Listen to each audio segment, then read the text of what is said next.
Hi guys, welcome back to the channel. Today we're going to give you an update on Porus. Now we are currently driving through Porus, and as you can see, it's literally a ghost town. This is the main road going through Porus. So what happened is the highway opened between Maypen and Mandeville, and so a lot of people are using the highway. Well, not a lot, almost everybody is using the highway. Now, the section of the highway from Maypen to Mandeville is free. You don't have to pay toll to use that section of the highway. So,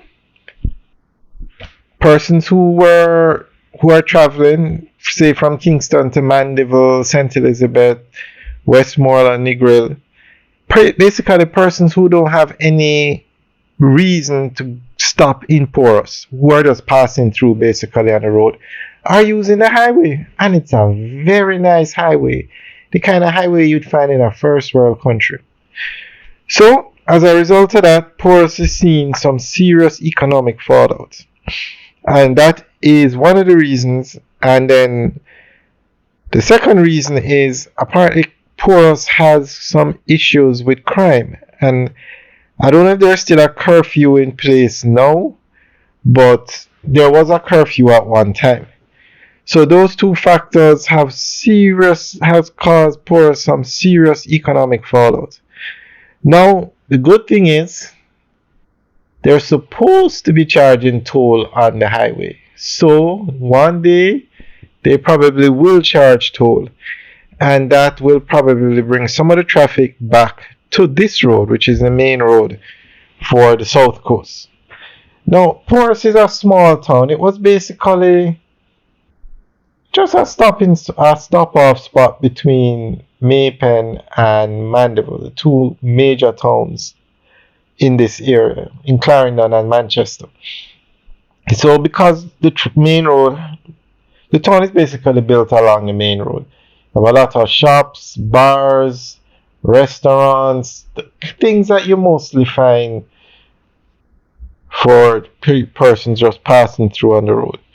So now that they don't have that traffic anymore, it has created some serious problems for Porus. And this has been going on from, when was it? August, September 2023, the highway was opened. So this has been going on for quite some time. What happened is Trans-Jamaica Highway has a concession to collect toll on the highway.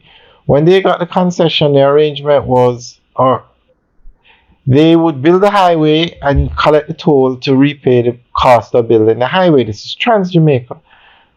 So between Kingston and Maypen, that was the strategy used. No problems. But for the section between Maypen and Mandeville, the government spent $188 million to build the highway. $188 million US dollars. But Trans-Jamaica Highway still has a concession to collect the toll on the entire length of the highway, which goes from Kingston to Montego Bay. So the government told Trans-Jamaica Highway, give us $188 million US and buy the highway from us and then collect the toll. Well, not buy the highway from us, repay us for the cost of building the highway and collect the toll to pay it back. Trans-Jamaica Highway said no, for good reason. People were getting on the free section of the highway and not exiting, just continuing and going through the toll plazas for Trans-Jamaica Highway. So their revenue increased because of this section of the highway, even though no toll is being collected on this section. More people, it's like free advertising for the highway. They give you a free section to drive on, and people just stay on the highway. So that is why no toll is being collected, because the issue still hasn't been worked out yet. So that's why no toll is being collected. Alright guys, let us know what you think. Leave your comments in the section below. And you notice how many of these stores or shops along the main road here are closed? Now these shops were very famous for selling fruits. They had a lot of bars along this stretch of road. And as you can see, it's literally abandoned now. So we'll keep you guys updated on this, and as soon as we get any updates as to when they're going to start charging toll, we will let you know. Alright guys, have a good day.